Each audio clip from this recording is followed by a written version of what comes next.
Hello everyone, welcome to Gayatri's cookbook. இந்த வீடியோல நம்ம ஆலு பராத்தா எப்படி பண்றதுன்றத பத்தி பார்க்க போறோம். பெரிய உருளைக்கிழங்கா இருந்ததுன்னா 2 எடுத்துக்கோங்க, இல்ல மீடியம் சைஸ் உருளைக்கிழங்கா இருந்ததுன்னா 4 எடுத்துக்கோங்க.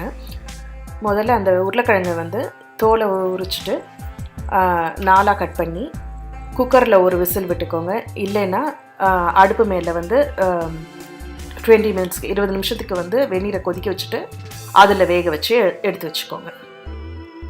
இந்த வேக வச்ச உருளைக்கிழங்கை நல்லா கையில் மசிச்சுட்டு அதில் கொஞ்சம் மஞ்சப்பொடி, உப்பு, கொஞ்சமாக ஜீரகமோ இல்லை ஜீரக பவுடரோ 1 டீஸ்பூன்,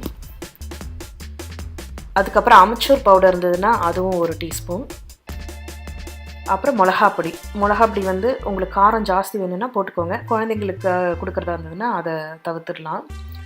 அப்புறம் கொஞ்சம் பச்சை மிளகா, 2 பச்சை மிளகா வந்து நல்ல பொடியாக நறுக்கி அதில் போட்டுடணும். அதுக்கப்புறம் கொத்தமல்லியையும் நல்ல பொடியாக நறுக்கி அதில் போட்டு எல்லாத்தையும் சேர்ந்து இதை பிசைஞ்சு வச்சுக்கோங்க. இதுக்கப்புறம் இதை சின்னதாக உருட்டி எடுத்து வச்சுக்கணும். அப்புறம் சப்பாத்தி மாவு பிசையணும். அதுக்கு 2 கப்பு கோதுமை மாவில் கொஞ்சமாக உப்பு போட்டு வெதுவெதுப்பான தண்ணியில் கொஞ்சமாக விட்டு அதை மாவு ஒட்டாதபடிக்கு பிசைஞ்சு வச்சுக்கணும்.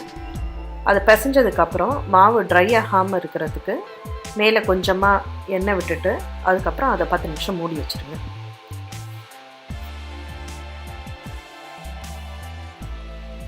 இது ரெண்டையும் ரெடியாக எடுத்து வச்சதுக்கப்புறம் ஒரு 15 நிமிஷம் கழித்து சப்பாத்தி மாவை சின்னதாக உருட்டிக்கோங்க. அதை கோதுமை மாவில் தொட்டு நம்ம சப்பாத்திக்கு இடுற மாதிரியே வந்து சின்ன சர்க்கிளாக இட்டுக்கோங்க. அது இட்டதுக்கப்புறம் இந்த உருளைக்கிழங்கு ஃபில்லிங்கை நடுவில் வச்சு குழக்கட்டைக்கு நம்ம மூடுற மாதிரி அது எல்லா எட்ஜஸையும் சேர்த்து நடுவில் வச்சு மூடணும். அப்போ மாவு எக்ஸஸ் ஆனதுன்னா அந்த மாவை பிச்சு எடுத்துடலாம். இதே மாதிரி எல்லா பராத்தாவையும் செஞ்சு எடுத்து வச்சுக்கோங்க.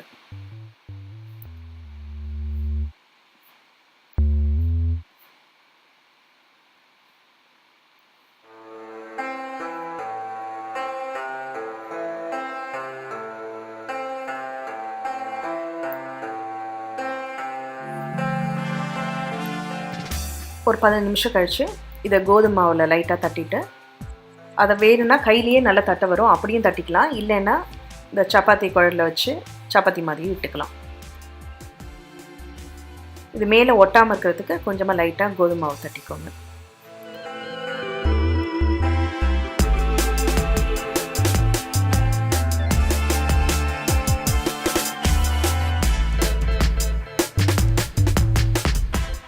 தோசைக்கல்ல சூடு பண்ணி நம்ம சப்பாத்தி போட்டு எடுக்கிற மாதிரி தான் இதை வந்து போட்டு எடுக்கணும்.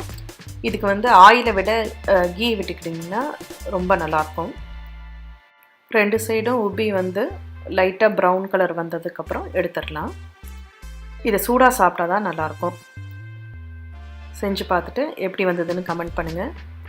பிடிச்சிருந்தா சப்ஸ்கிரைப் பண்ணுங்கள். தேங்க்ஸ் ஃபார் வாட்சிங் மை வீடியோ.